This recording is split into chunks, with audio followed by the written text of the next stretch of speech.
झारखंड, नमस्कार। Live Indian guard से मैं केतकी BBMKU के कॉमर्स एग्जीबिशन में हूँ और अगले मॉडल की तरफ हम बढ़ चुके हैं। GST के रजिस्ट्रेशन प्रोसीड्योर को दिखाया गया है। 3 लोग यहाँ आपको दिखाई दे रहे हैं। पहले उनसे नाम जान लेती हूँ, फिर समझेंगे कि आखिर मॉडल क्या कहता है। आपका नाम क्या होगा? जी, I am Saurabh Das from commerce department. Okay, आप? Chandan Kumar and commerce department. Megha Naha. Okay, क्या बताने की कोशिश की गई है इसमें? This is the model of the process of GST registration. Ji, This starts from the GST portal where you go in for the filing of the GST, ठीक है। and then after the login to the portal you will have to generate the TRN number, that is ji, temporary reference number. मैं ये चाहूँगी कि आप इसे हिंदी में explain करें ताकि जो दर्शक है हमारे वो समझ पाए, अगर उनके लिए सहूलियत होगी। जी सहूलियत है। जी तो ये GST रजिस्ट्रेशन का मॉडल है, जी जबकि सबसे पहला काम अगर हमको GST फाइल करना जी। है किसी भी बिजनेस रिलेटेड इशू के लिए, तो सबसे पहले हमें GST पोर्टल में जाना होगा। जी उसके बाद हमें TRN जनरेट करना होगा, जी, यानी कि टेम्प्रेरी रेफरेंस नंबर। ठीक है। TRN का प्रोसीजर ठीक है। अप्लाई करने के बाद हमें OTP वेरिफिकेशन के लिए जाना होगा। ठीक है, जब OTP वेरिफिकेशन हो जाएगा तब आपका TRN जनरेट हो जाएगा। ठीक है। उसके बाद TRN जनरेट करने के बाद आप उस दिए गए TRN से लॉगिन कर सकते हैं अकाउंट। ओके, लॉगिन करने के बाद आप अपना बिजनेस इंफॉर्मेशन, जैसे बिजनेस प्रपोजल, बिजनेस में क्या क्या आपको बदलाव, हाँ जी, जी। बिजनेस इंफॉर्मेशन क्या है वो आपको सबमिट करना होगा। जी उसके बाद आपको प्रमोटर्स इंफॉर्मेशन, जो प्रमोटर्स कौन कौन है या फिर आपके स्पॉन्सर्स वगैरह क्या क्या है, सोर्सेज ऑफ इनकम, वो आपको फाइल करना होगा। उसके बाद आपको सबमिट करना पड़ेगा साइनिंग अथॉरिटीज़, यानी कि कंपनी में जो साइनिंग अथॉरिटीज़ जैसे मैनेजर्स, HOD, मैनेजिंग डायरेक्टर्स, ये सब वगैरह। तो ये सब फाइल करने के बाद आ जाता है प्रिंसिपल प्लेस ऑफ बिजनेस, यानी कि आप बिजनेस कहाँ कैरी आउट कर रहे हैं, जगह, फैक्ट्री। और उसके बाद आ जाता है एडिशनल लोकेशन, यानी कि आपके वेयर हाउसेज या ब्रांच ऑफिस कहाँ कहाँ हैं, जहाँ से आप ऑपरेट कर रहे हैं, उसका इन्फॉर्मेशन भी आपको देना पड़ेगा। उसके बाद सबसे इम्पॉर्टेंट आता है detail of goods and services. तो आप GST फाइल कर रहे हैं तो किस टाइप का गुड्स और सर्विसेज आप बेच रहे हैं या सर्विस प्रोवाइड कर रहे हैं, आपको वो मेंशन करना होगा। And after that step 12, detail of bank account.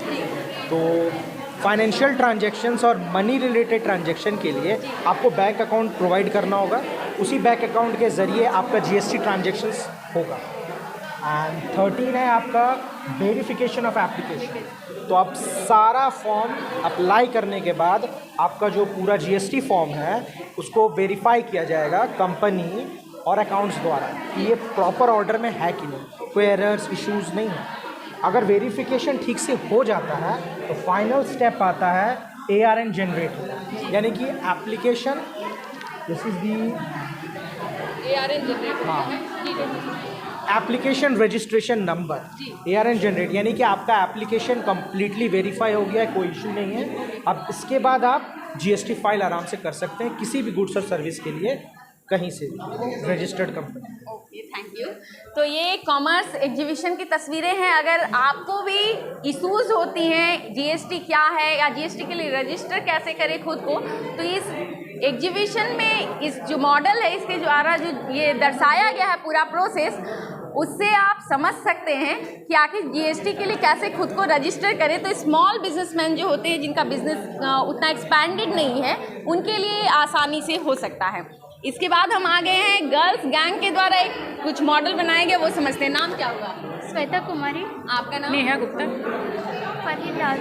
Nazia Parveen. Shweta, क्या दिखाने की कोशिश की गई? हम लोग यहाँ पे ये दिखाना चाह रहे हैं कि हम लोग कम्युनिकेशन को कैसे शो कर सकते हैं, तो प्रोसेस के थ्रू हम लोग कम्युनिकेशन को शो करना चाह रहे हैं।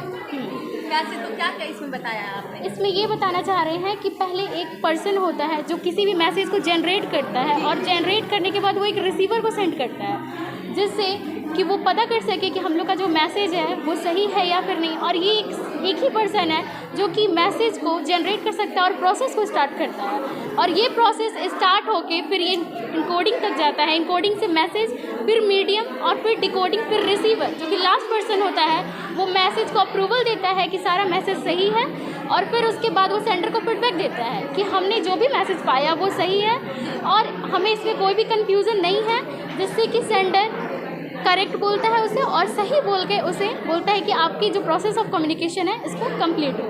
ओके, तो मतलब कम्युनिकेशन आपने दिखाया है। तो जो पूरा प्रोसेस है कम्युनिकेशन का वो इसमें एक्सप्लेन करने की कोशिश की गई है। कुछ लोगों को नहीं समझ आ सकता है, लेकिन जो आम बोलचाल की भाषा में बातचीत हम कहते हैं उस तरीके से आप कम्युनिकेशन को समझ सकते हैं कि कोई एक बात करने वाला होना चाहिए और कोई एक बात सुनने वाला होना चाहिए। तो सेंडर रिसीवर वगैरह वही दिखाने की कोशिश की गई है। और ये कॉमर्स एग्जीबिशन के अंदर की तस्वीरें हैं, कमरे के अंदर की तस्वीरें हैं। हम कुछ देर बाद फिर जुड़ेंगे आपके साथ। आप बने रहे लाइव इंडियन गार्ड के साथ।